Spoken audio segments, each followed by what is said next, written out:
Isang mapagpalang araw po sa ating lahat. Ako po si Nicole Castillo and welcome po sa aking daily devotion.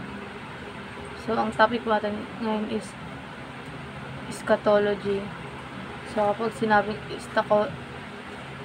eschatology, it is the study of the last things God's plan for the future, including Christ's return, the final judgment, and the renewal of all things.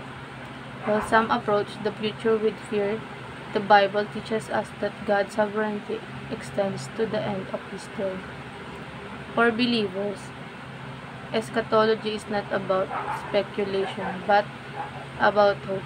Christ will return, justice will prevail, and God's kingdom will be fully realized.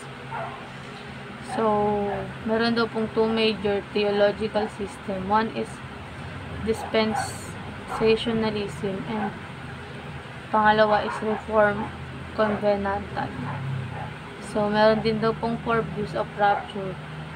One is pre-tribulations rapture. Second is mid-tribulation rapture.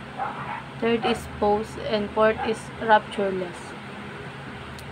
And then, meron three views on the second coming.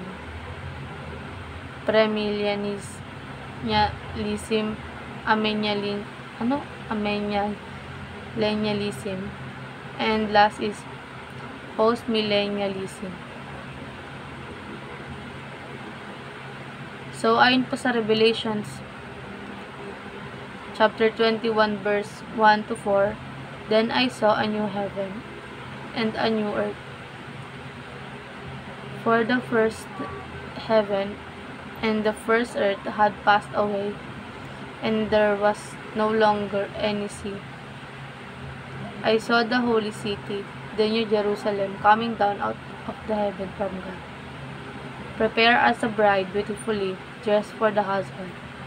And I heard a loud voice from the throne saying, 'Look, God's dwelling place is now among the people, and He will dwell with them. They will be His people, and God Himself will be with them and be their God. He will wipe every tear from their eyes. There will be no more death, or mourning, or crying, or pain, for the old order of things has passed away.'" So, ayon po sa ating katuruan, meron daw pong three crucial end times teachings. So, one is God controls the future. So, ang ating Panginoong Diyos ay siya lang po nakapag-control ng ating hinaharap. So, next is Jesus will return in glory. And next is creation will be restored. So, ayun nga po, creation will be restored. So, pag bumalik na daw po si Jesus sa ating mundo is mare-restored na po ulit yung lahat ng creations.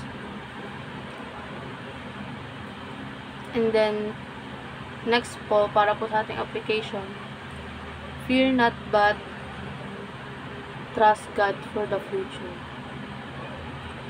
So, pagtiwalaan lang po natin ng ating Panginoong Diyos na sa ating future po. So, next is live with eschatological purpose. And last is hope in Christ's return. So, ayun lang po. Maraming salamat po.